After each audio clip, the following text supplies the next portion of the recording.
Buenas tardes, bienvenidos a este foro, esta alianza importante de la UFM Estéreo 102.1 de la Universidad del Quindío y la Crónica del Quindío, a este foro, a este momento para hablar de la salud.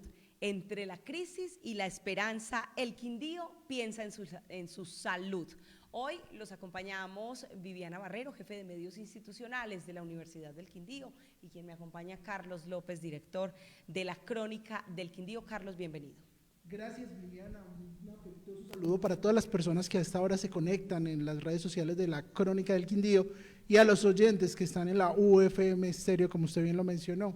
Hace solo 3 días, Viviana, el pasado 7 de abril, el mundo conmemoraba el Día Mundial de la Salud. Hoy, 3 días después, en conmemoración de la Constitución de la Organización Mundial de la Salud, precisamente estamos acá para conversar con unos invitados muy especiales que les voy a presentar a continuación.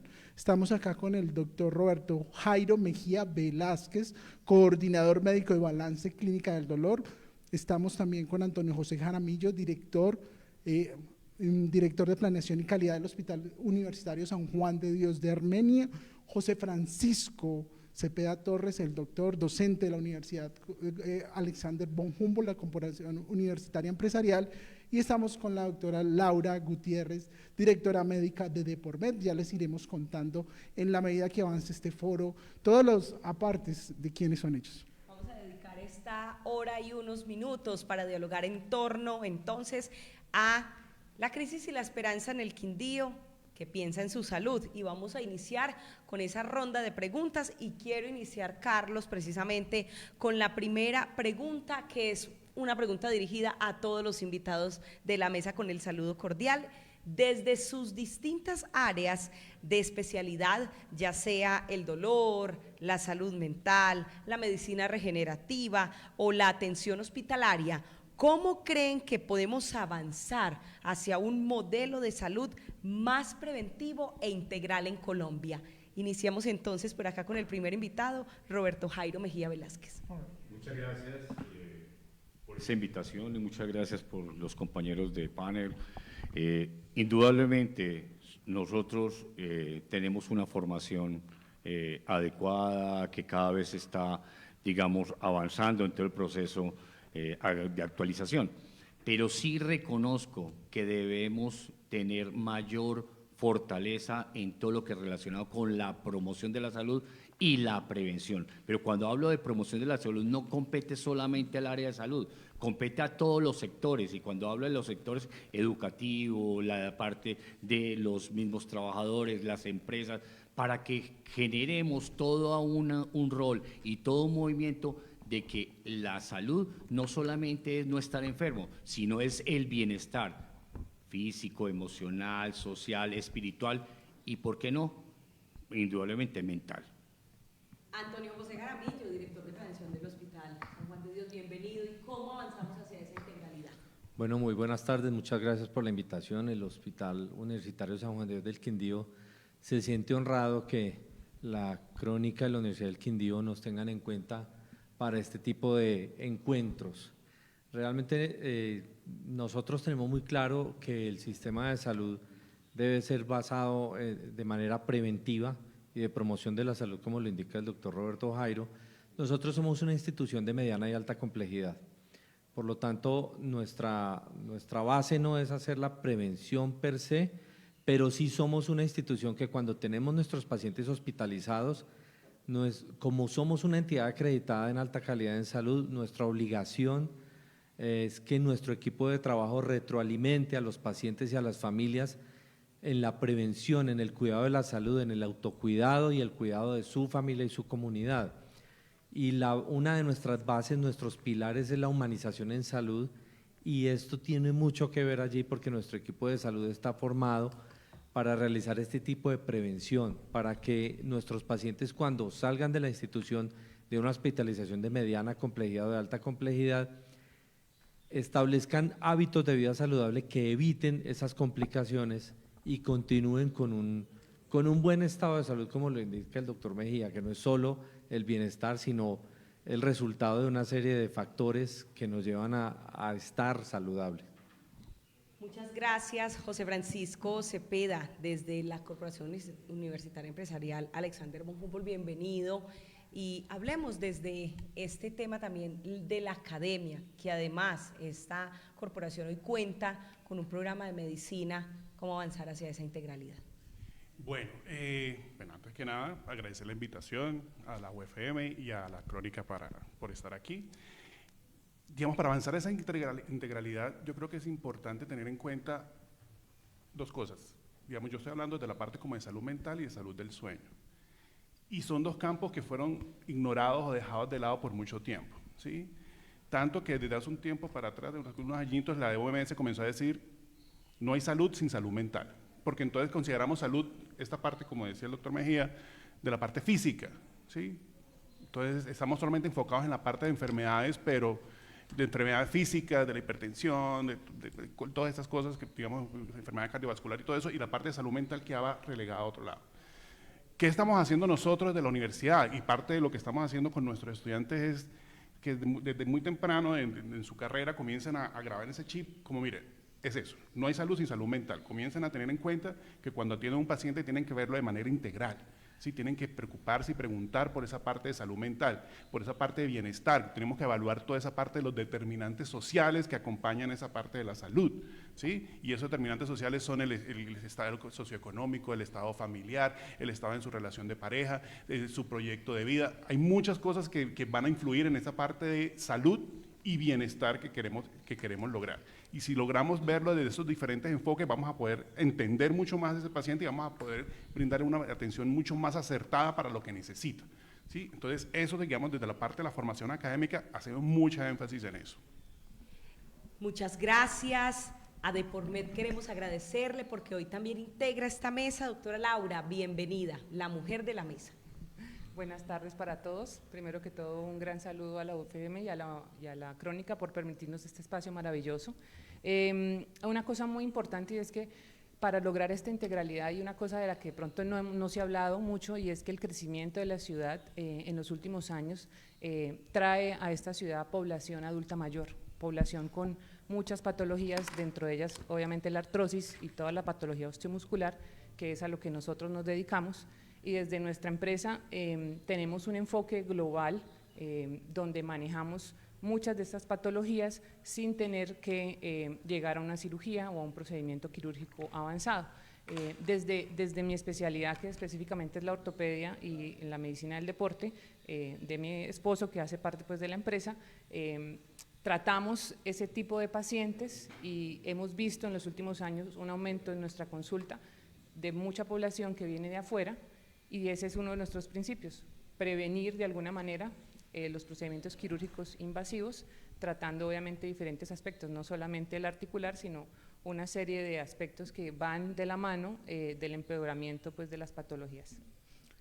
Viviana, tenemos unas primeras conclusiones después de esta ronda. Bienestar, pensar en el bienestar no solamente desde lo físico, sino también desde un punto de vista emocional, pensar en el autocuidado, la responsabilidad que tenemos todos como, para poder tener hábitos saludables de vida, y hablamos de la salud mental como uno de los pilares, como bien lo promulgó el doctor, y pensar también en la población mayor. Yo quiero iniciar la segunda ronda de preguntas con el doctor Antonio. Allí, usted ahorita en su pregunta, en su primera respuesta, mencionaba el tema de la humanización. Yo quisiera que usted nos contara cómo se traduce esa humanización de la atención en el día a día del Hospital San Juan de Dios de Armenia. El tema de la humanización es uno de nuestros pilares y en el plan de desarrollo de nuestra gerente, que es Cuidamos con el Corazón, se viene fortaleciendo. Esto no es de ahora, es de hace un tiempo cuando el hospital accedió y se le otorgó la acreditación de alta calidad en salud por parte del ICONTEC. Somos una de las 16 instituciones públicas acreditadas en salud en el país. Entonces, uno de nuestros pilares es la humanización, que implica vincular al paciente en su propio tratamiento, comprender lo que el paciente necesita y lo que siente. Para eso tenemos varias estrategias. Nosotros tenemos diferentes programas y hay algunos principales de mayor impacto, como por ejemplo el parto humanizado, donde buscamos que la mujer que está en trabajo de parto elija las posiciones que puede tener, si tiene analgesia o no tiene analgesia, si quiere ser acompañada por alguien, tener su bebé contacto piel a piel desde el momento del nacimiento, una serie de procesos donde se siente mucho más acompañada. También tenemos otra estrategia como la estrategia August, que es un acompañamiento difícil, que es comprender las mujeres y las familias que pierden bebés, donde los acompañamos mediante profesionales de ginecología, enfermería, psicología, para entender esa pérdida y poder avanzar. Tenemos un cuarto especial para ello, para que estén aislados, haciendo su duelo. Tenemos otras estrategias también para la atención humanizada de nuestro cliente interno, o sea, nuestros colaboradores, como el botón psicológico, que es cuando se sienten con alguna necesidad.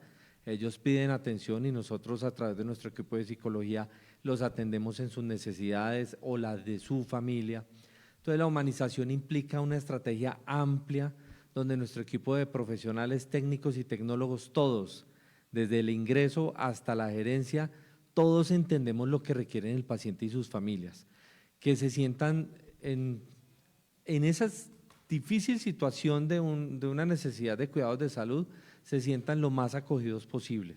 Entonces tenemos capacitación al personal, la formación al personal es en estrategias de atención en salud, comprometiendo al paciente y su familia en su recuperación, que somos equipo, mucho más cercanos a ellos. Un hospital mucho más cercano a la gente, que la gente tenga confianza al ir allá y nos sienta parte de su proceso de sanación.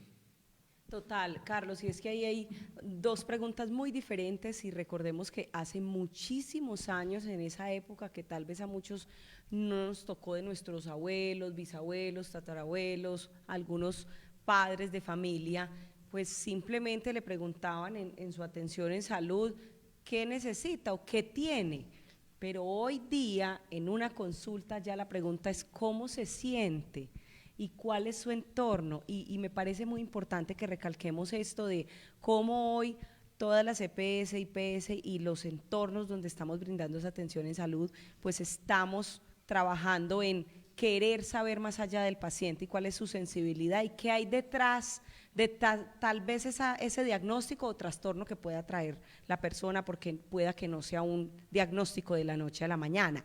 Y para eso quiero preguntarle a José Francisco Cepeda, ¿por qué el sueño es un pilar fundamental en el desarrollo infantil y adolescente? El sueño, que es, mejor dicho, esa palabra mágica que dicen hoy día los papás, es el elemento reparador del ser humano. Pero es que el sueño lo vemos a veces como la parte del descanso, la parte simplemente de reparación, pero realmente el sueño está ligado con tantos procesos a nivel corporal, fisiológico, que por ejemplo la carencia de sueño es incompatible con la vida, ¿sí? Entonces incluso una forma de tortura es de privar a la gente del sueño, ¿sí? Entonces no es compatible con la vida, tenemos que procurar cuidar el sueño. Vivimos en una sociedad que, como le decía antes, que le ha quitado importancia al sueño, incluso hay dichos de descanso cuando muera, ¿sí? O sea, trabajar, trabajar, trabajar, descanso cuando muera. Y pues si no descansamos, no dormimos bien, pues esa muerte va a llegar mucho más temprano de lo que esperamos, ¿no? ¿Por qué es importante en la parte del desarrollo? Pues bueno, hay una serie de, por ejemplo, en la parte de crecimiento, desarrollo, hay una serie de ciclos hormonales que se dan precisamente durante el sueño, que la liberación de esas hormonas se dan de acuerdo a ciclos circadianos y se dan precisamente durante el sueño. Entonces, la mal llamada hormona de crecimiento, porque es solamente una de sus funciones, se secreta durante el sueño, durante primeras horas del sueño en la noche. Si ese niño, esa niña, adolescente, no está durmiendo bien, no logra conciliar el sueño de una manera adecuada, pues esa liberación hormonal va a ser afectada. Y eso solamente para mencionar un ejemplo, está el cortisol, están, digamos, aspectos regulatorios metabólicos, en la parte inmunológica del sistema de defensa del cuerpo. O sea, es esencial simplemente para la salud física. Ahora, la parte de aprendizaje. El aprendizaje, el conocimiento, las memorias se consolidan durante el sueño. Entonces, un niño que no está descansando bien va a ser muy difícil que rinda bien en el colegio. incluso ya con tiempo de suficiente de privación del sueño, comenzamos a ver impactos en el coeficiente intelectual. Entonces un niño que está privado del sueño si le hacemos una evaluación cognitiva, nos va a dar un puntaje inferior al que esperaríamos si ese niño hubiese descansado bien. Tenemos la parte emocional. A todos nos pasa, estamos trasnochados, lo primero que comenzamos es, estamos de mal genio, estamos irritables, estamos más sensibles, nos afecta mucho más. Entonces, en un niño o una niña, pues va a estar mucho más sensible, de pronto va a estar mucho más contestón, de pronto va a estar más propenso a tener pataletas o a llorar sin motivo aparente, va a también buscar expresarse de manera comportamental. ¿Cómo hago yo para quedarme despierto en clase? Entonces, mejor me comienzo a moverme, me paro del asiento, y entonces ese niño puede decir, es que este niño tiene hiperactividad. Y de pronto es que necesita dormir bien. Entonces, hay muchas cosas que tienen que ver ahí y que están relacionadas con toda esta parte de crecimiento y desarrollo de niños, niñas y adolescentes.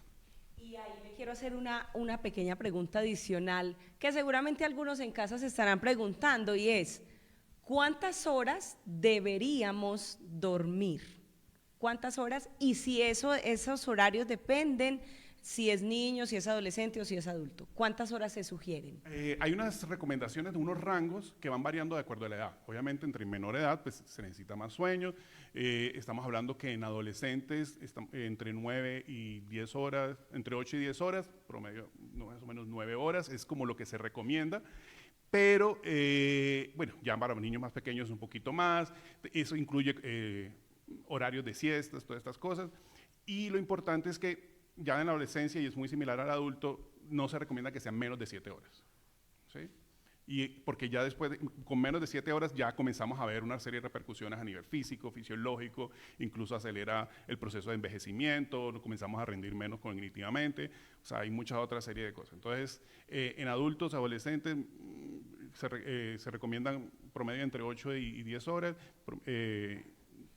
estabilidad 9, pero no menos de 7 nunca. En este panel variado de expertos vamos tratando diferentes temas y uno de ellos, doctora Laura, es lo que tiene que ver con la artrosis y la ortopedia. Quisiera preguntarle, usted como directora médica de Depormed, ¿cómo fue y por qué se concibió esta institución?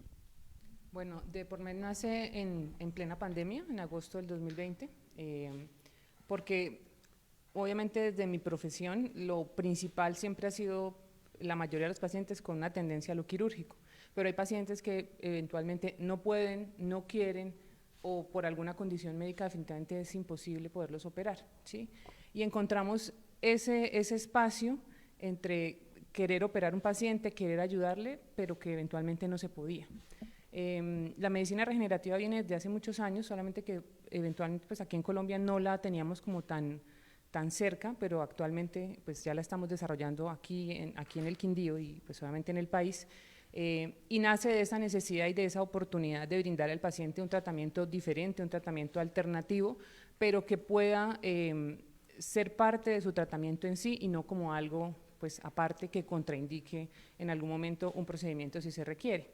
Adicionalmente, como lo mencioné, la población en Armenia es una población que viene creciendo con pacientes adultos mayores y muchos de ellos tienen patologías y comorbilidades que no necesariamente están tratadas o que están compensadas y eventualmente ese paciente, pues antes le decíamos, se puede operar, no se puede operar y ya, ¿sí? Pero el paciente sigue teniendo un dolor, sigue teniendo una limitación física, obviamente eso también impacta en su vida emocional, en su quehacer diario, y vemos también que la patología osteomuscular, a pesar de que muchos no crean en esto, impacta en una forma muy importante en la salud mental.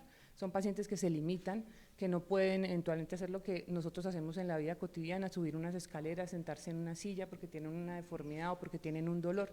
Entonces, ese fue el propósito y pues así nace pues nuestra empresa. Muchísimas gracias. Y ahorita ya mencionaba la palabra dolor, por eso es que son invitados con los cuales vamos enlazando esas actividades y esa función y objetivo principal que tiene cada uno de ellos, y vamos a hablar precisamente desde la Clínica del Dolor con Roberto Jairo Mejía de esos avances más recientes en el tratamiento del dolor. Eso es muy común hoy día. ¿Y usted cómo está? Ahí con el dolorcito, con el achaque. Hablemos de esos avances más recientes en el tratamiento del dolor, doctor. Es importante dejar claro. El año pasado, los miembros ACED, que es la Asociación Colombiana para el Estudio del Dolor, dimos a mostrar los resultados de la encuesta nacional del dolor que venimos haciendo desde el 2000. Y es fundamental reconocer que el dolor crónico es aquella patología o aquella sensación que viene presentándose en una persona por más de 3 meses o 90 días. Entonces, dolor crónico más de 90 días, dolor agudo menos de 90 días, es una clara. Y sale que los colombianos padecemos algún dolor en el 53.6%, y la mayor patología que está evidenciando ese dolor son las afectaciones osteomusculares. Digamos, hasta hace unos años estaba en primer lugar también el dolor lumbar, pero después lo seguía el dolor de cabeza en un segundo lugar. En la encuesta del año pasado que mostramos sale osteomuscular, en su primer momento rodilla y posteriormente la zona lumbar. Y en un tercer momento sale los dolores de cabeza. Entonces, cuando nosotros reconocemos de que esa realidad permea diariamente en nuestro Quindío, en nuestro país, pues se hace obligatoriamente tomar acciones frente a ello. Y cuando me preguntas si hay nuevas modalidades, pues siempre va a haber, digamos, nuevas oportunidades en cuanto a la tecnología, en cuanto a toda la parte de innovación en lo quirúrgico. Pero me parece que, y eso es lo que es la modalidad de nosotros de nuestra atención en balance clínica del dolor, con un modelo integrativo donde no solamente es la alopatía, donde están los medicamentos químicos, sino que trabajamos desde otras aristas, desde las medicinas mal llamadas alternativas, y por eso digo mal llamadas porque no es alternativo de nada, sino que es lo complementario a todos los procesos, y es donde está la medicina tradicional china, acupuntura, donde está la moxibustión, donde está la terapia neural, donde está la parte de la sueroterapia con toda la parte de vitaminas, oligoelementos, aminoácidos, que es la medicina ortomolecular, pero también está todas esas potencialidades de una técnica que es muy linda y milenaria, que nació como un proceso de defensa, que es el Tai Chi y el Qigong. Entonces, ese Tai Chi y el Qigong, la idea es que ayuda a que movilicemos adecuadamente los movimientos con nuestra respiración para que disminuya el dolor. Eso es lo que está abanderando, no solamente la parte quirúrgica, sino todas otras modalidades que permiten una integralidad para que ese ser humano se sienta con bienestar. Muchas gracias, doctor. Es la 1:25 de la tarde. Les recuerdo, Viviana, y a todos nuestros invitados que mañana tendremos un resumen muy completo de todo lo que ustedes nos están contando acá en las páginas de la Crónica del Quindío, así que los invitamos desde ya a que adquieran un ejemplar y puedan encontrar todos estos temas tan importantes que estamos tratando hoy. Yo quiero volver con el doctor José Francisco, y es para hablar acerca de cuáles son esos trastornos del sueño más comunes que se encuentran en adolescentes y en jóvenes, y cuáles son las señales de alerta que deben tener los padres para poder atenderlos a tiempo. Bueno, de la atención, lo más frecuente, pues dependiendo como de las edades, hay alteraciones, digamos, del sueño, o lo que nosotros llamamos, antes se llamaba como insomnio conductual, que son insomnios asociados, por ejemplo, a ausencias de límites. En la parte de la crianza, los cuidadores de pronto no pusieron unos horarios definidos de a qué hora debe acostarse, por ejemplo, de hasta qué hora puedes ver televisión, o hasta qué hora puedes jugar videojuegos, o hasta qué hora puedes jugar, independiente. Quitemos el aspecto de tecnología porque entonces nos metemos por el lado de pantallas, entonces... No, desde mucho antes teníamos esa parte de la ausencia de límites, y entonces en la ausencia de esas rutinas y digamos, unos horarios bien definidos, pues el adolescente, el niño, pues se acostaba a la hora que quería, pero igual la hora del colegio, eso no va a modificarse. Entonces, ese obviamente reduce la cantidad de sueño que puede estar durmiendo ese niño, niña, adolescente. Lo otro está asociado como, se llama insomnio con asociaciones inadecuadas, y es por ejemplo, condicionar el sueño a ciertas circunstancias. Hay mucha gente que dice, y ustedes lo escucharán, yo no puedo dormir si no hago tal cosa, ¿sí? Si no tengo la pantalla prendida, si no tengo la música prendida, si no tengo a mi papá al lado, si no tengo mi osito de peluche. Son muchas cosas que se condicionan, que no siempre se pueden mantener y que no siempre son las mejores opciones, ¿sí? O sea, tener el televisor prendido no es la mejor opción. Entonces, tener ese tipo de condicionamientos, y la gente realmente lo cree firmemente, no, es que ya yo me acostumbré a hacerlo así, pero así como uno lo pudo aprender y se pudo acostumbrar a hacerlo así, se puede desacostumbrar y reaprender. Uno puede modificar estas cosas. Es cambiar esa percepción de que es así y no se va a cambiar. No, se puede hacer. Obviamente va a costar trabajo y no va a ser de un día para otro. Si ves que yo intenté dormir sin televisor y no pude dormir, entonces no va a funcionar. No, hay que volver a aprender y eso requiere tiempo. Eso, digamos, son como las más frecuentes. Hay otras cosas, digamos, en los niños, algunas alteraciones en el comportamiento del sueño, como la enuresis, o sea, que se orinen en la cama, el sonambulismo, los terrores nocturnos, y eso, pues, digamos, hay ciertas etapas de la vida donde son más frecuentes. Por ejemplo, los terrores nocturnos se presentan más que todo antes, en la edad en que empieza el colegio, más o menos 5 o 6 años, y después hay otro pico en la etapa puberal, y esos son como los donde más los vamos a ver. Pero más que todo tiene que ver, las más frecuentes tienen que ver con el tiempo de duración del sueño asociado al insomnio y muchas veces relacionadas más bien con malos hábitos, ¿sí? Y ahorita volvemos al tema de las pantallas y ahí sí las pantallas comienzan a tener una presencia importante en las habitaciones de los adolescentes, en la forma también en que consumimos, no solamente la luz de por sí obviamente estimula el cerebro y impide la liberación de melatonina, pero también la forma en que ¿cómo sería? Como que consumimos el contenido. Está muy de moda el término de binge watching, como de ver compulsivamente, y uno no se ve como antes uno veía en televisión una serie, un capítulo, y después esperaba la semana o los 15 días para verse el siguiente capítulo. No, uno puede tener los 55 episodios ahí, y entonces quiero vérmelos todos a ver qué es lo que va a pasar, ¿sí? Y se me puede pasar fácilmente toda la noche. ¿Sí? Entonces, ese tipo de hábitos obviamente afectan el uso de pantallas, el uso de computadores y otra serie de cosas que también van alterando esos horarios y los van afectando. Esos serían como los más frecuentes.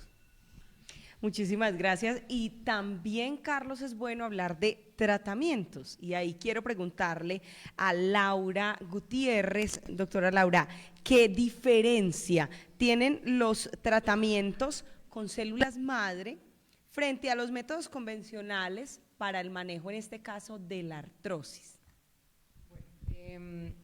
El manejo con células madre o stem cells es un manejo novedoso que permite, y en algunos artículos está escrito, la reparación o la regeneración del cartílago.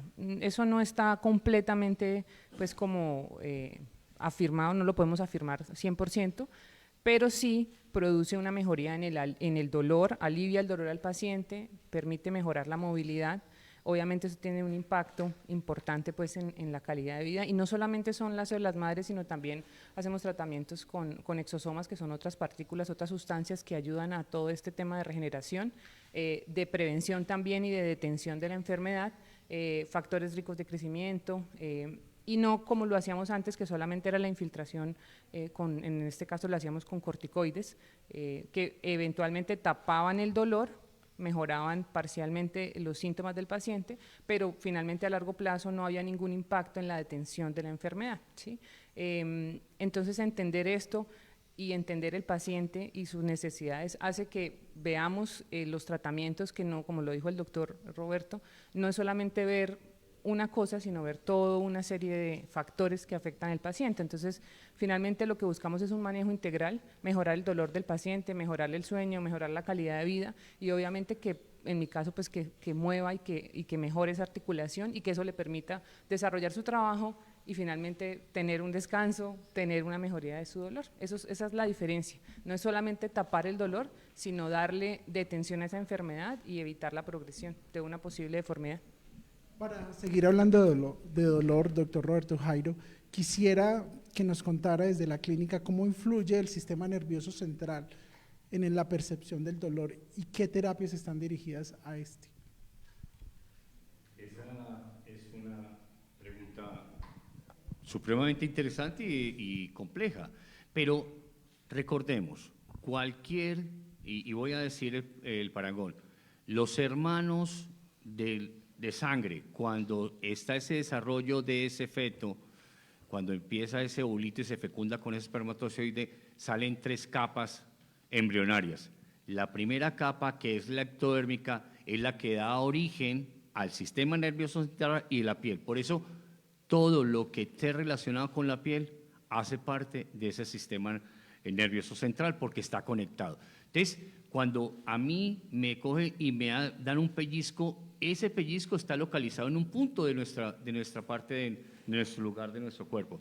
Pero la idea es que se desplaza de una forma que va a nuestra médula espinal. En esa médula espinal asciende por unos cordones hasta la parte de nuestro sistema nervioso central, y en la corteza cerebral se da toda esa parte de proceso de respuesta, es quite ese dedo que está quemándolo algo, o lo está pellizcando algo, o lo está enterrando algo.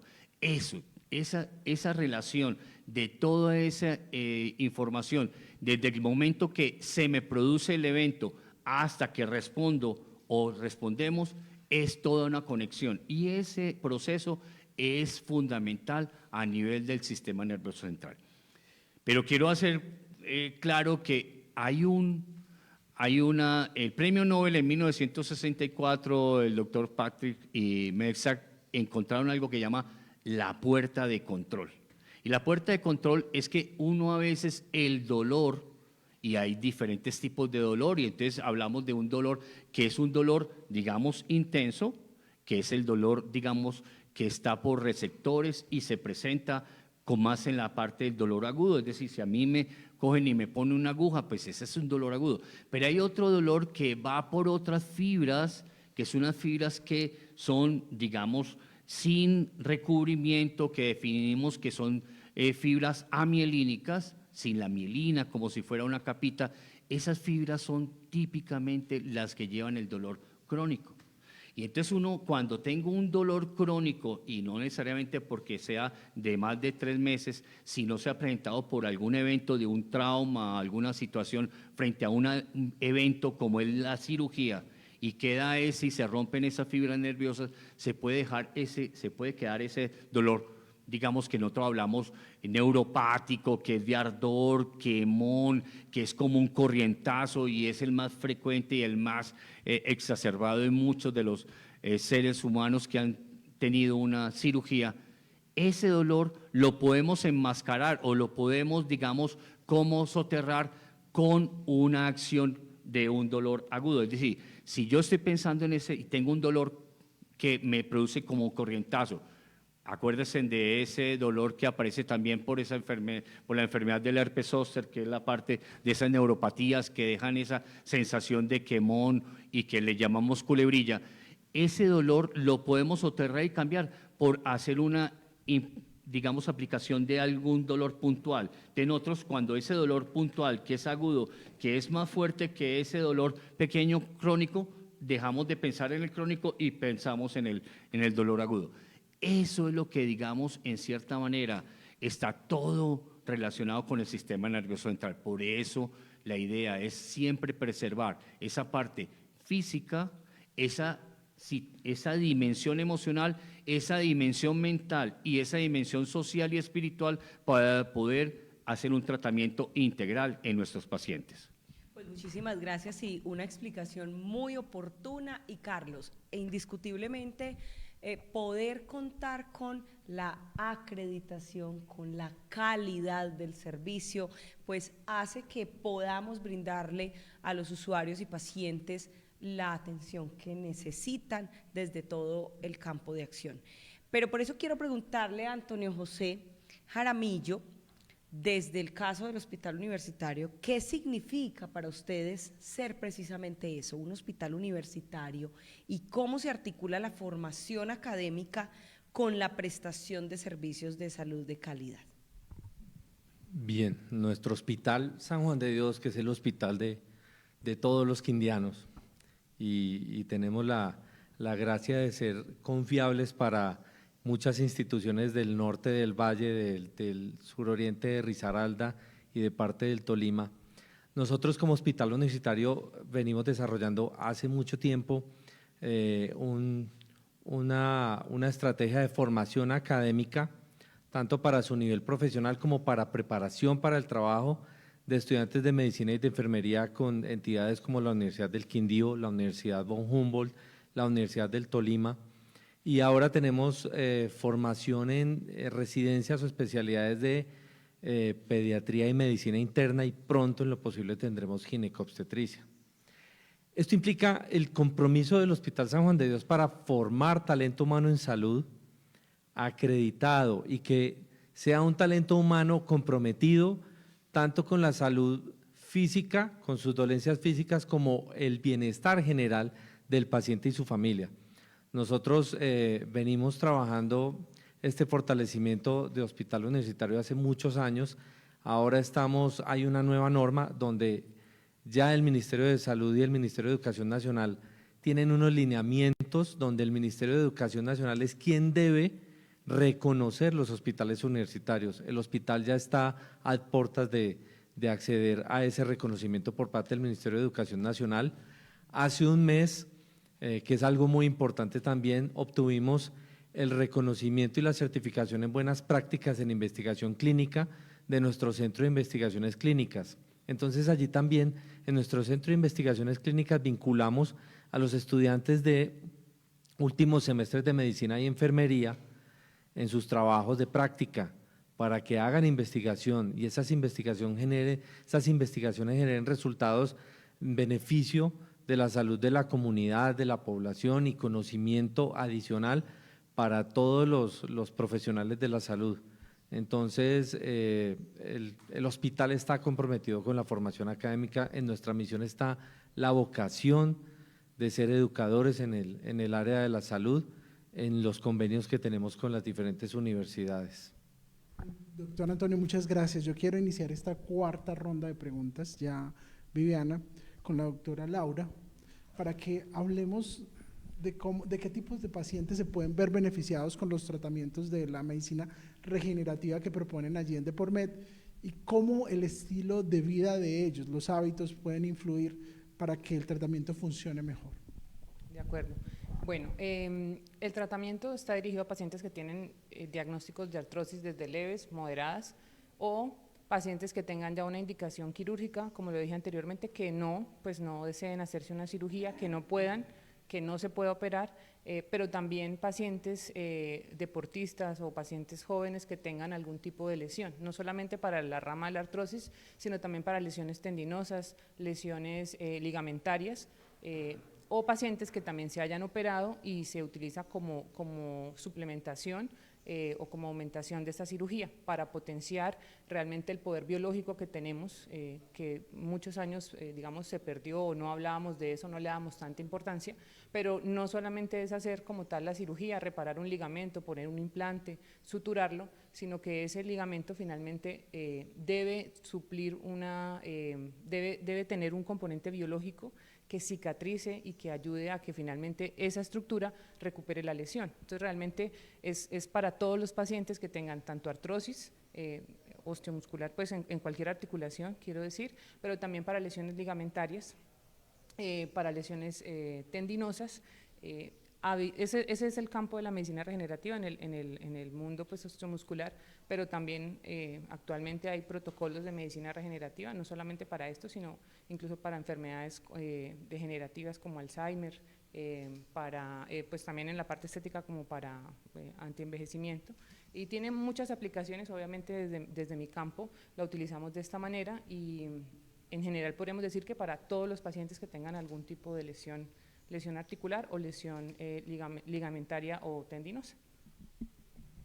Pues gracias a Laura, porque desde DePormed, pues ustedes seguramente podrán ir a consultar y encontrar ese tratamiento y manejo idóneo. Pero hay dos palabras claves en las cuales quiero entrar para dialogar con Roberto Jairo, y es el estrés y la ansiedad. Y ya muchas personas se autoatribuyen esos diagnósticos sin consultarlos siquiera. Y quiero preguntarle qué impacto tienen los factores psicológicos como el estrés y la ansiedad en la percepción y manejo del dolor. Precisamente el próximo mes vamos a comenzar una investigación sobre cómo afrontamos el dolor crónico y hay un cuestionario que está validado en Colombia de afrontamiento del dolor. Y entonces si yo cuando tengo un dolor le rezo a Dios o ¿qué hago? También qué catarsis. Entonces hay 5 dimensiones en el cuestionario para poder reconocer de que qué hacemos y qué hacen mis pacientes cuando tienen ese dolor. Porque lo importante, y cuando hacían la pregunta de humanización, nosotros en la clínica tenemos el primer pilar de que un paciente dice, me duele y hay que creerle que le duele. Es el primer principio que tenemos nosotros en nuestra clínica de dolor. Cuando reconocemos que ese ser humano que viene a nuestra consulta y que trae, digamos, un antecedente que viene desde hace 10 años, 20 años o qué sé yo, hace un mes por un evento quirúrgico, tiene un dolor, hay que reconocer que no solamente es ese evento físico, sino toda esa parte de esa dimensión emocional y esa dimensión social que se ve afectada por ese dolor. Entonces, es cuando nosotros tenemos que hacer indudablemente algo que nos enseñan en nuestra academia, una historia clínica ideal. Y una historia clínica ideal es que no puede ser en 5 minutos ni 10 minutos. Una historia clínica debe demorarse, debe tratar toda esa parte de eso que está sintiendo, desde cuándo está sintiendo. Nosotros tenemos una mnemotecnia en dolor, se llama Alicia. ¿Cómo apareció el dolor? ¿Dónde está localizado? ¿Cómo es el tiempo? ¿Cuál es la intensidad? ¿Qué es lo que hace para manejar? Entonces, la mnemotecnia siempre la buscamos para que no nos perdamos, pero también los antecedentes familiares, antecedentes personales, pero también es todo eso que ha hecho y que vienen realizándole a ese paciente para manejar su dolor.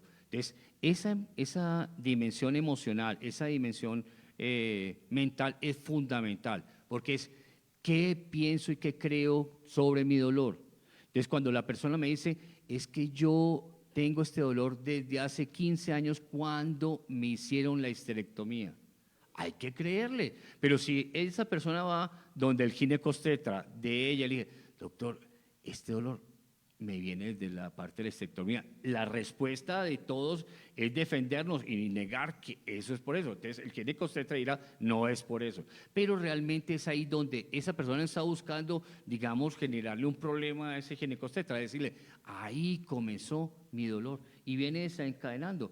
Eso es lo que buscamos, cómo desde nuestra opción, desde nuestro aporte como médicos, algólogos en ese manejo del dolor, le podemos ayudar a que esa persona, no solamente desde la parte física, sino desde la parte emocional, desde la parte social y ese entorno familiar, podamos encontrar salidas y poder buscar soluciones para que mejore. Doctor Roberto, usted mencionaba ahora en la primera respuesta que el gran número de consultas por dolor tiene que ver con temas osteomusculares.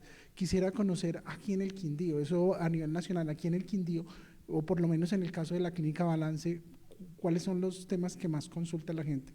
¿Están relacionados con qué especialidad? Quiero hacer colación. En el 2015 hicimos un estudio comparativo entre la encuesta nacional de dolor y la del Quindío y nos salió que en el Quindío era 54.4% de dolor crónico. El año pasado, como les digo, 53.6% de dolor crónico en nuestra población. Entonces, reconocer que en nuestros pacientes, indudablemente, siempre tratamos de decir, es un dolor agudo o un dolor crónico, a nosotros nos llegan con un dolor crónico y por eso nuestra historia clínica dice, dolor crónico sí y no, y fundamentalmente eso ya nos da una parte de que ese dolor que dura más de 3 meses o 90 días de forma continua, discontinua, ya lo debemos catalogar como un dolor crónico y como una enfermedad, y debemos manejarlo como una enfermedad donde no solamente la parte de medicamentos lo que va a surtir efecto, no solamente la parte de hacer bloqueos, no solamente la parte de hacer, digamos, maniobras que son de intervencionismo, sino que hay que hacer otros manejos que son fundamentales para poder reconocer que en esa persona que nos está llegando tenemos que entenderlo integralmente. Cuando me dices cuáles son los frecuentes, pues son los dolores osteomusculares, donde y ahora la población de nosotros ha venido creciendo. Hablamos de toda la, digamos, proceso silver, y es digamos, el turismo de plata. Hablamos de la parte de esa edad cronológica que a veces es como la de descenso, pero realmente es la de mayor disfrute. Yo creo que en nuestros pacientes, y desde la parte mental, tenemos que pensar es que uno se pensiona es para disfrutar, no para decaer. Y y hay que hacer ese cambio desde nuestro chip personalmente y también ayudarle a nuestros pacientes en eso. Entonces, en eso son los problemas osteomusculares, está la parte del dolor a nivel de las rodillas, está el dolor a nivel de las articulaciones, está en las manos y está el dolor a nivel lumbar que sigue presentándose en una alta frecuencia. Pero no es de un deterioro solamente de la parte, digamos, de su columna vertebral, sino son también de los digamos, todo el campo que está relacionado con esa columna, que son los tejidos, los músculos, los ligamentos, y es ahí donde hay que trabajar fundamentalmente. Por eso, a mí me encanta mucho hacer la acotación. Para envejecer bien, hay que estar activos. Muchas gracias, doctor Roberto. Ya volveremos con usted para seguir hablando del tema del dolor. Doctor Antonio, usted lo dijo en su primera respuesta. El Hospital Universitario San Juan de Dios de Armenia es uno de los 16 hospitales acreditados en Colombia. ¿Qué significa esto para ustedes? Bueno, ser uno de las instituciones públicas y mixtas acreditadas en Colombia es un gran significado, porque es tener la certeza, primero, de tener una política de mejoramiento continuo en todos nuestros procesos de atención, no quedarnos estables o estáticos en un solo tema. Es una tranquilidad de decirle a todos quienes confían en nuestros servicios que estamos en proceso de evolución permanente, que confíen en nuestros procesos porque están ajustados a estándares de alta calidad. Nosotros, desde la parte administrativa y toda la parte asistencial, está conectada con la acreditación, con guías de atención, con protocolos de atención, con manejo, acreditaciones principalmente. Yo lo digo mucho, y esa parte de humanización es muy fuerte, y es que desde la vigilancia al ingreso hasta la gerencia, todos sepamos cómo hay que tratar al paciente y su familia, guiarlos dentro de la institución. Se complementa con nuestro tema de hospital universitario, porque hoy, para ser reconocido como hospital universitario, que les decía ahora sobre una ley, la ley indica que debemos ser acreditados. O sea, toda institución que quiera ser reconocida como hospital universitario debe ser acreditado en alta calidad, en estándares de salud, por parte del ICONTEC. Entonces, a nosotros nos implica todo esto, tener la tranquilidad por parte de todas las entidades que contratan nuestros servicios para sus afiliados, que es una institución que tiene unos buenos procesos de atención, unos buenos protocolos de atención, como lo decía ahora, que podemos ser reconocidos a nivel regional como una entidad altamente confiable dentro de sus procesos. Y sobre todo el proceso de formación no solo va en el tema, como lo hablábamos ahora, universitario, la formación integral de todo nuestro talento humano, todos los colaboradores, en entender que el paciente es parte de nuestra institución, es la parte principal. Y ser acreditados es comprender dónde se está trabajando y poner lo mejor de nuestro trabajo profesional en favor de quienes confían en nosotros. Entonces, la acreditación nos da esa certeza, pero el reto principal es que debemos tener un mejoramiento continuo. No es solo quedar acreditados, es mantener esa acreditación, que es el reto más grande. 1:51 p.m. Hemos tenido, a través de este foro de la UFM Estéreo y la Crónica del Quindío, un diálogo muy enriquecedor en torno a la crisis y la esperanza. El Quindío piensa en su salud, y gracias a todos los que están conectados a través del Facebook de la Crónica del Quindío y quienes nos escuchan a través de la UFM 102.1 de la Universidad del Quindío. Y hace un momento también José Francisco Cepeda, desde la von Humboldt, como decimos muchos, decía, y el tema de las pantallas también influye. No me voy a meter ahí, pero yo sí quiero que de manera muy resumida hablemos de cómo el uso de pantallas y dispositivos electrónicos afecta el sueño de la infancia y la adolescencia. Ahorita solo lo mencionamos y dijimos, ese es uno de los factores, y más hoy día donde tenemos, como dicen habitualmente las mamás, nos respira en la nuca la transformación digital, la inteligencia artificial, las nuevas tecnologías, papás que hoy le ofrecen a sus hijos desde temprana edad los dispositivos. Entonces hablemos de ese uso de pantallas y dispositivos. Bueno, con respecto a lo de las pantallas, es un tema difícil porque creo que nosotros avanzamos tecnológicamente tan rápido con los celulares y con todos estos dispositivos que no tuvimos tiempo de pensar todas las repercusiones que iban a tener en nuestra vida, ¿sí? Entre muchas otras cosas, pues el sueño está ahí involucrado, ¿no? Quiero dejar claro, porque incluso la pregunta está como enfocada en la parte de niños, niñas y adolescentes, y pensamos, es que los jóvenes de ahora, los niños de ahora tienen acceso, los adultos tampoco tenemos los mejores hábitos. Entonces, tenemos que empezar nosotros por adquirir buenos hábitos, porque a través del modelamiento es que le vamos a enseñar a nuevas generaciones cómo debemos utilizar el celular para que no tenga una afectación en la salud mental, en la salud física, en la salud del sueño. Entonces, ahí está importante, porque entonces siempre como que nos deshacemos del problema, es que esos adolescentes, es que los niños no saben utilizar, pues, ¿quién se los va a enseñar? Nosotros tenemos que enseñárselo, y si nosotros no lo hacemos, pues es muy difícil. Es muy difícil decirle a un niño, haga tal cosa si yo estoy haciendo lo contrario, ¿sí?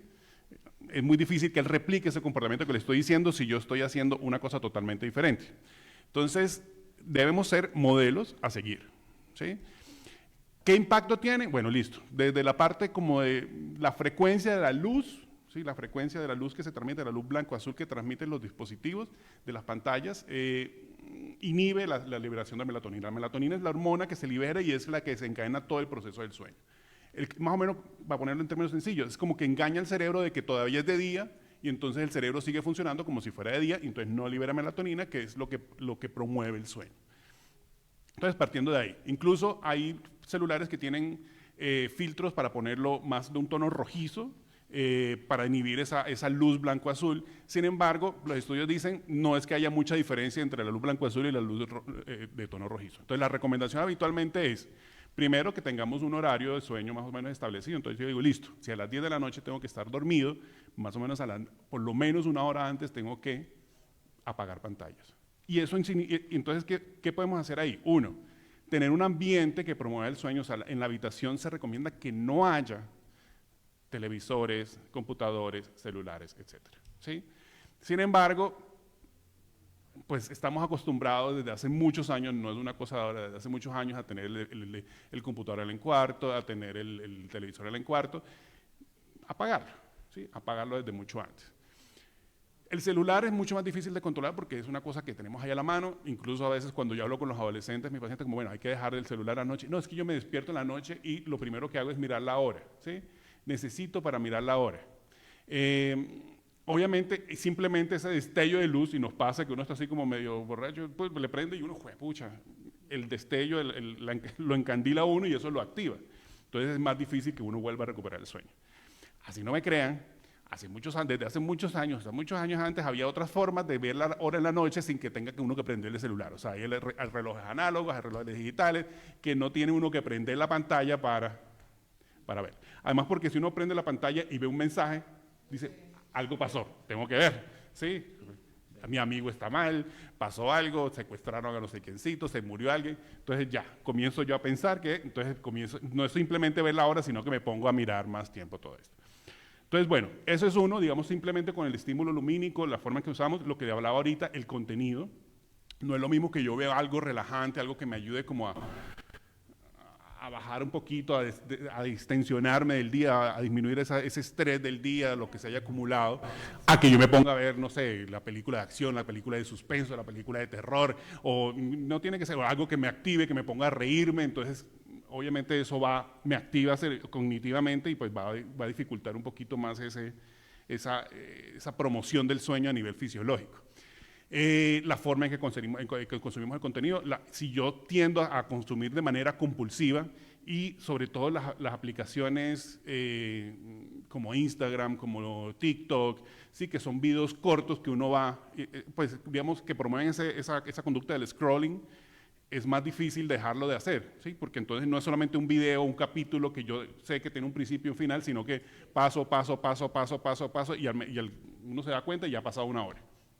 En nada productiva, pero ha pasado una hora. Todo ese tipo de cosas, el comportamiento, el estímulo, todo eso va a afectar el sueño. Ahora, bueno, ¿qué pasa con esto? Lo hemos mencionado en diferentes maneras, pero está estrechamente relacionado, o sea, es una relación bidireccional entre la parte del sueño, la salud física, la salud mental, ¿sí? La parte del dolor, la parte de las patologías osteomusculares, todo eso también va a afectar el sueño, o sea, va por lado y lado. Uno podría decir, ¿qué produjo el insomnio? El insomnio lo produjo una depresión, o no dormir bien favoreció a que se produjera la depresión. O sea, ahí viene como el círculo, la relación bidireccional. Puede ser ambas, ¿sí? Puede ser que yo, por no dormir bien durante mucho tiempo, precipité o, digamos, me puse en una situación de mayor riesgo de padecer un trastorno mental, puede ser depresión, puede ser un trastorno de ansiedad. Incluso en adolescentes se ha visto que el sueño insuficiente o la deprivación de sueño aumenta el riesgo de conductas autolesivas y de conductas suicidas. Entonces, eso va por un lado. Pero también, si yo de por sí tengo ya un trastorno, una depresión, tengo un trastorno de ansiedad, o cualquier tipo de enfermedad física, pues aumenta el riesgo de que yo tenga alguna repercusión a nivel del sueño. ¿Sí? Tenemos, por ejemplo, trastornos osteomusculares como la fibromialgia. Fibromialgia tiene incluso puede llegar a alterar la arquitectura del sueño. Hay hallazgos a nivel del polisomnograma que uno puede ver y esto se relaciona directamente con la fibromialgia y pues está acompañado de dolor, está acompañado de otra serie de síntomas físicos y el tratamiento, aquí me corregirán los expertos en eso, muchas veces son antidepresivos, ¿sí? Se utilizan antidepresivos como la alocetina, se utilizan antidepresivos tricíclicos, para dolores crónicos se utilizan antidepresivos tricíclicos también en algunos casos y otra serie de medicamentos que incluso también pueden tener efectos a nivel de salud mental. O sea, todo está interrelacionado, todo eso está interrelacionado. Entonces, por eso hago mucha énfasis cuando incluso les doy las clases a mis estudiantes. Todo esto tiene que ver, todo esto tiene que estar relacionado y hay que contextualizarlo, ¿sí? Y también pensarlo muy bien, analizarlo, y como hablamos al principio de ese enfoque integral, y como en la Humboldt hablamos del enfoque biopsicosocial, ambiental, tecnológico, todo esto hay que tenerlo en cuenta para dar la solución al paciente. No es simplemente que el paciente llegue, es que no estoy durmiendo bien y le doy la pastilla, vaya y duerma. Ahí no estoy resolviendo nada, ¿sí? Incluso puede estar empeorando una situación, ¿sí? O puede estar pasando por alto una situación mucho más grave, que después va a llegar, o sea, no una depresión, que después va a llegar con un intento de suicidio o alguna otra cosa. Entonces, hacer todo ese enfoque y analizarlo y entenderlo realmente, o sea, llevar realmente a la comprensión del paciente y en la atención, es lo que realmente nos va a llevar a ofrecer una mejor atención, a resolver los problemas y las necesidades de la gente que consulta. Doctor José Francisco, una pequeña duda que me queda. Hay algunos, y conozco casos, padres de familia, que le dan a sus hijos gomas de melatonina. ¿Qué tan efectivas resultan y si vale la pena o si más bien podría estar generando alguna otra alteración? Es que la melatonina es una hormona que se produce, o sea, es endógena. Uno no debería necesitar suplemento de melatonina. En algunos casos son 2 miligramos. La otra, como pasa por suplemento nutricional, no pasa ese escrutinio tan riguroso y entonces puede ser, y hay estudios que demuestran esto, primero, que no tienen la concentración de la melatonina que dice que tienen, pueden tener mucho menos o pueden tener muchísimo más. Dos, que pueden tener contaminantes, incluso se ha encontrado que pueden tener presencia de otros fármacos, ¿sí? Entonces, mi recomendación es no darlas. solamente darla en condiciones específicas, preferiblemente recomendada por algún especialista en sueño. Aquí en el Quindío hay varios especialistas en sueño, hay desde psiquiatras de niños y adolescentes, neuropediatras, neurólogos, otorrinos, ¿sí?, que están formados, certificados por la Asociación Colombiana de Medicina del Sueño, no todos, algunos, que pueden, digamos, manejar ese tipo de problemas del sueño, y sí recomendaría que sería mejor con asistencia médica, o sea, con supervisión médica, preferiblemente un especialista. 2:02 de la tarde, seguimos conectados a través de las redes sociales de la Crónica del Quindío y de la UFM Estéreo. Vamos llegando al final de este foro donde estamos hablando de salud. Y a propósito de tratamientos alternativos, doctor Roberto, quisiera conocer un tema de los opioides, cómo se lleva a cabo el tratamiento y qué tan aceptado está el manejo de esto. Los opioides son productos derivados de la amapola. Recordemos que la amapola es el origen. Opioide, digamos, es una palabra que por todas las investigaciones y por todo lo que está sucediendo en países desarrollados que han generado dependencia. Y esa es la característica clara en los opioides. Producen dependencia. Pero eso no puede, digamos, frenar que un adecuado uso de un medicamento que es ideal para manejar dolor crónico en muchos pacientes se deba utilizar. Entonces, eso es fundamental, reconocer cuál es el tipo de dolor, cuál es la intensidad del dolor para poder formular un adecuado opioide. Hay opioides y la palabra frecuentemente es tramadol, lo utilizamos de forma inadecuada la mayoría de las veces, porque es claro que si no tenemos claro la intensidad del dolor y digamos el tiempo que lleva ese dolor, muchas veces le decimos a esa persona, mire, tómese 5 goticas y no más, sabiendo que esta persona tiene un dolor de una intensidad de 6 o 8 y la escala que nosotros hablamos es la escala visual analógica o escala nominal analógica que va desde 0 a 10, donde le decimos 0 inflamatorios no esteroideos, como es el Voltaren, el ibuprofeno. Entonces, pero sabemos de que esos medicamentos producen daño lesivo a nivel de nuestro estómago o producen también daño a nivel renal. Entonces, una forma digamos, de manejo inadecuado puede generarnos un problema renal.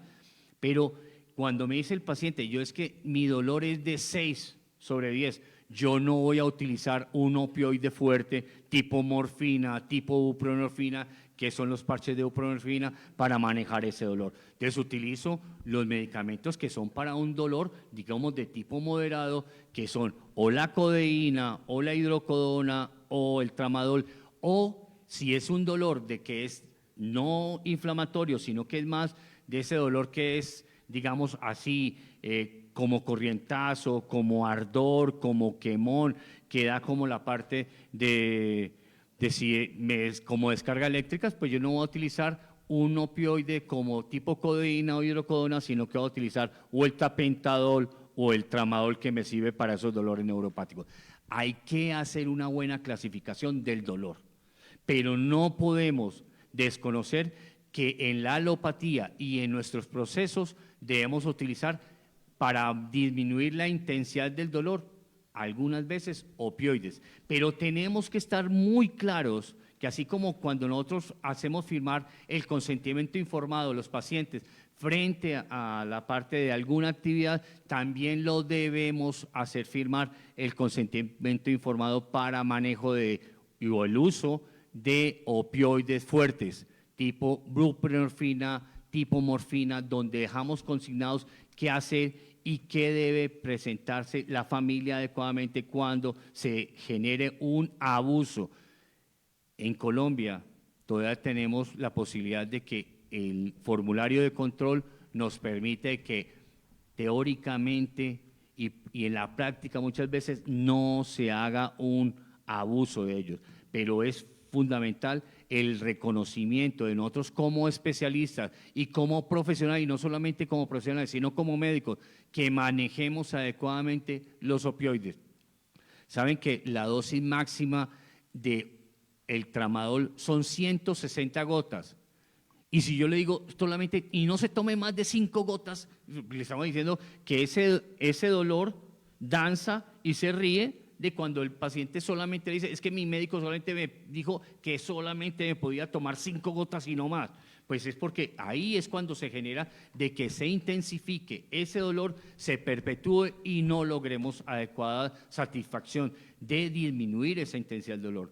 Entonces, los opioides no son malos, es un medicamento adecuado para manejar dolor crónico, no dolor agudo, para manejar. Muchísimas gracias al doctor Roberto Jairo Mejía desde la Clínica del Dolor que hoy nos ha acompañado. Vamos a ir cerrando ya este foro, Carlos, con 3 preguntas claves que nos quedan para nuestros otros 3 invitados. Gracias por esa intervención tan importante y fundamental de poder saber y entender el dolor y de verdad prestarle la atención cuando alguien en casa diga tengo un dolor, porque a veces pasa que lo pasamos por alto y le decimos tómese esta pastillita o tome agua o póngase esta venda, pero no sabemos realmente cuál es la repercusión. Por eso siempre es importante acudir donde los profesionales en salud. Y quiero pasar a la última pregunta que va a tener hoy Antonio José Jaramillo como participante e invitado desde el Hospital Universitario San Juan de Dios. Y usted dijo algo muy hermoso que yo comparto y es el Hospital de los Quindianos, y para el Hospital de los Quindianos vienen también proyectos a futuro. Hablemos de la unidad pediátrica para el Quindío y la región.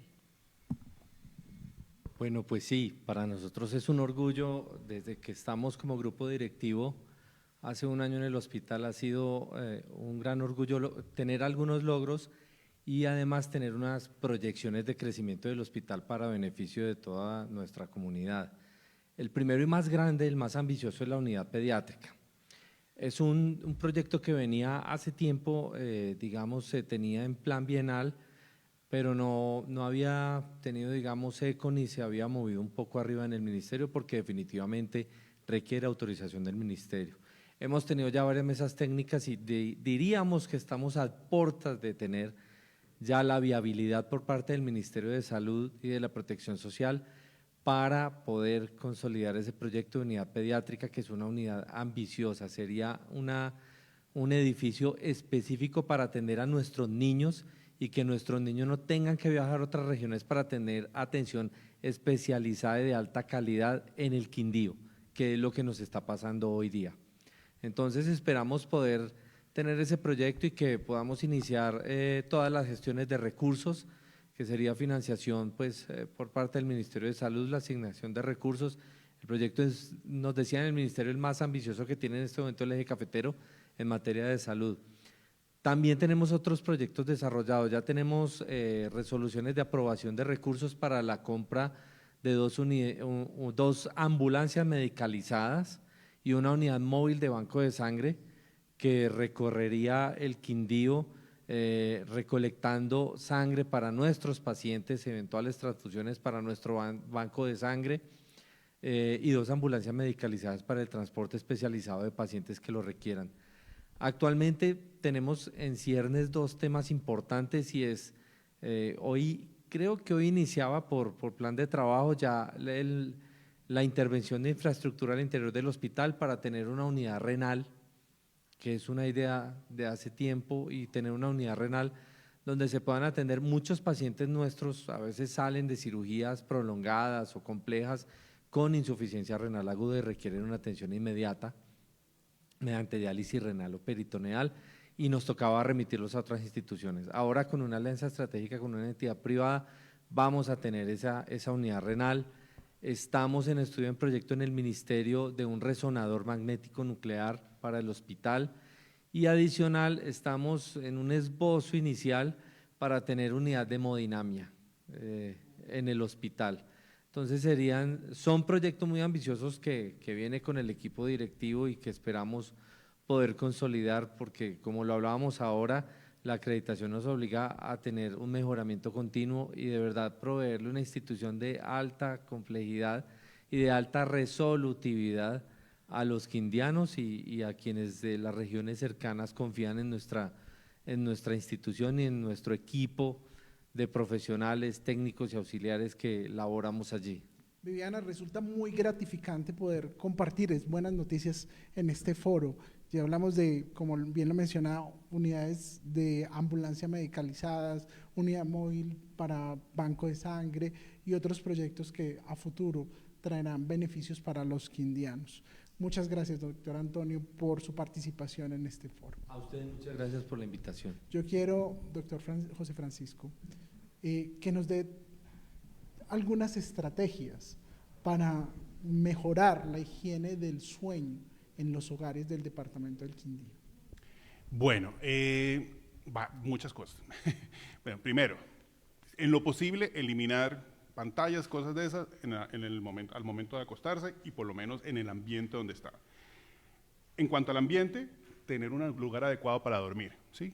Que la habitación sea fresca, no sea ni muy caliente ni muy fría, que, digamos, yo pueda tener cierto nivel de oscuridad en la noche.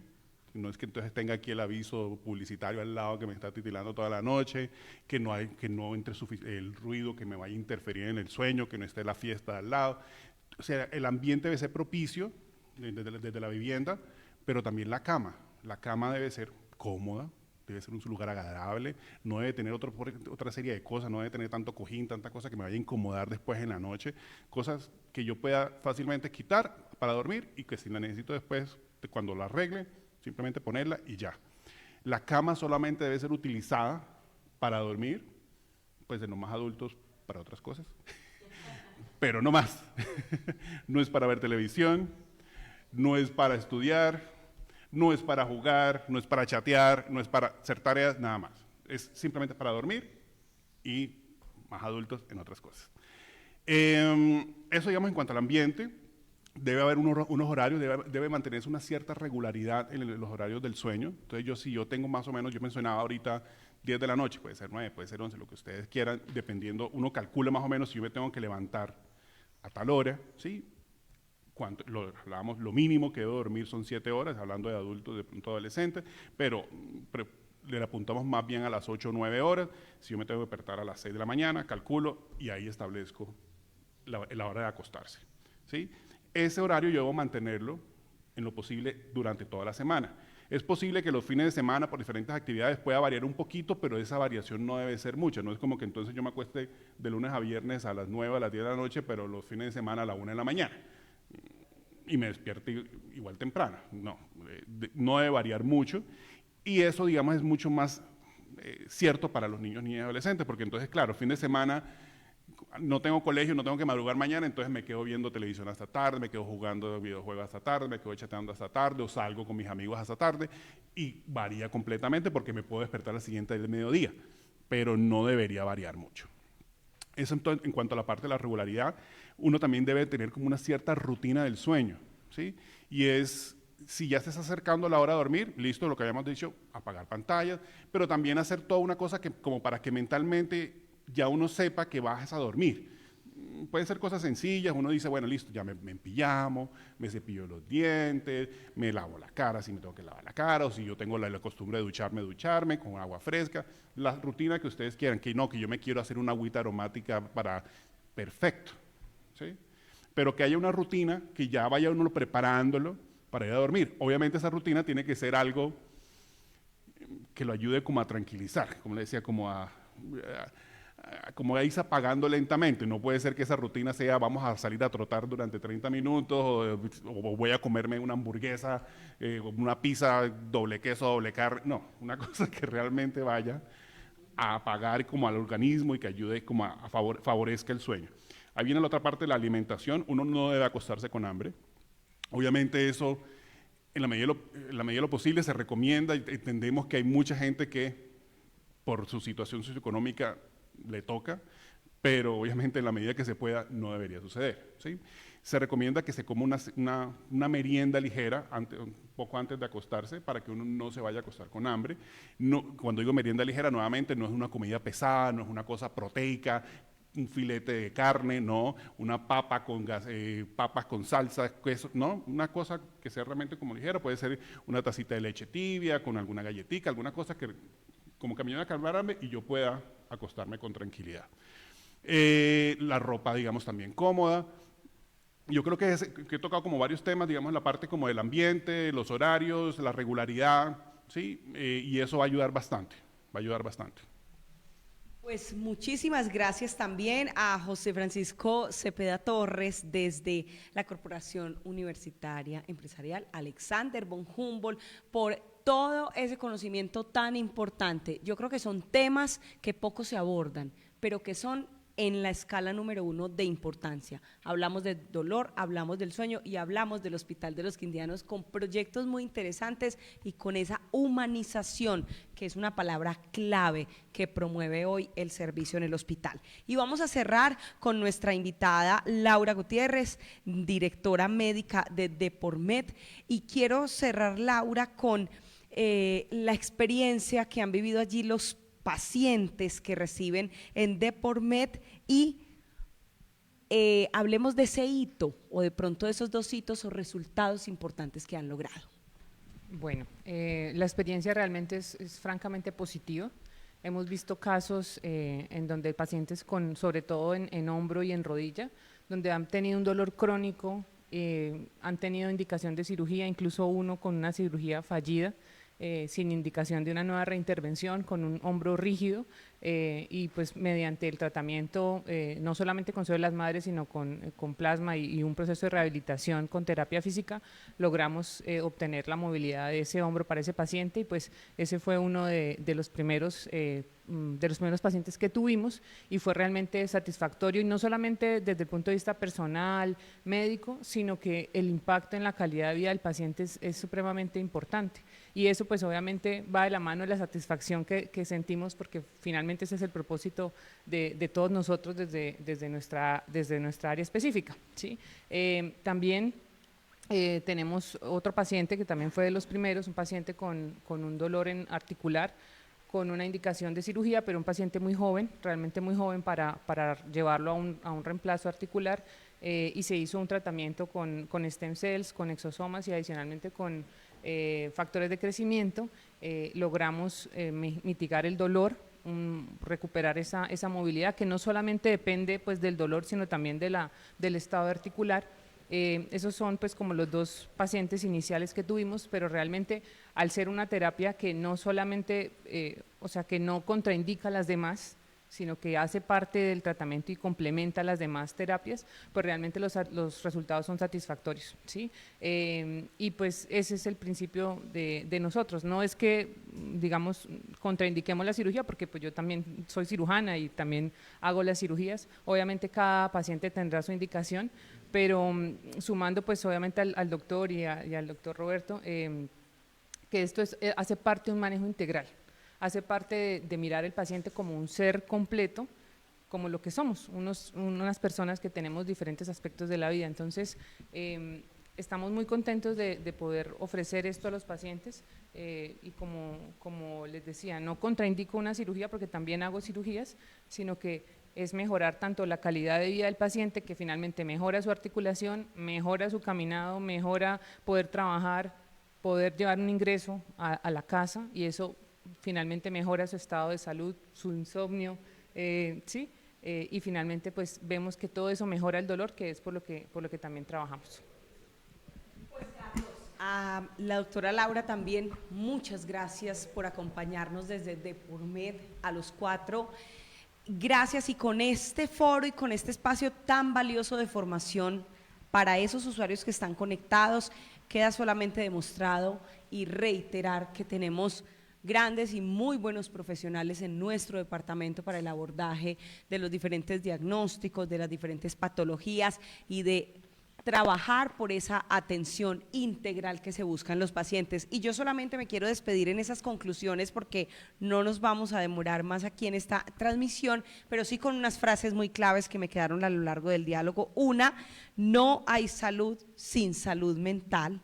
2, no sacrifiquemos el sueño, que es fundamental trabajar ya en esos hábitos saludables para garantizar el descanso, pero también el alimentar el organismo, para garantizar ese equilibrio cognitivo, físico, emocional y demás.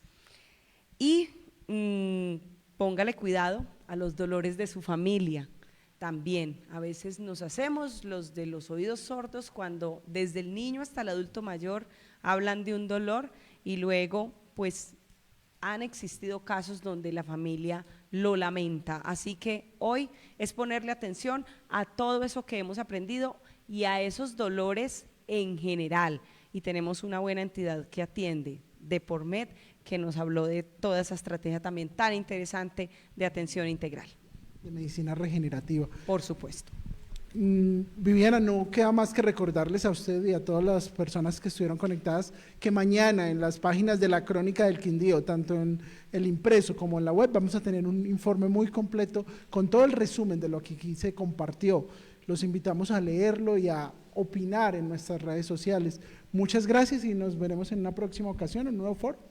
Por supuesto, gracias a las personas que permanecieron a lo largo de este interesante foro, una alianza muy importante de la UFM Estéreo, de la Universidad del Quindío 102.1 y también la Crónica del Quindío. Gracias a quienes nos siguieron a través del Facebook de Crónica y a quienes nos escucharon a través de UFM. Una feliz tarde para todos.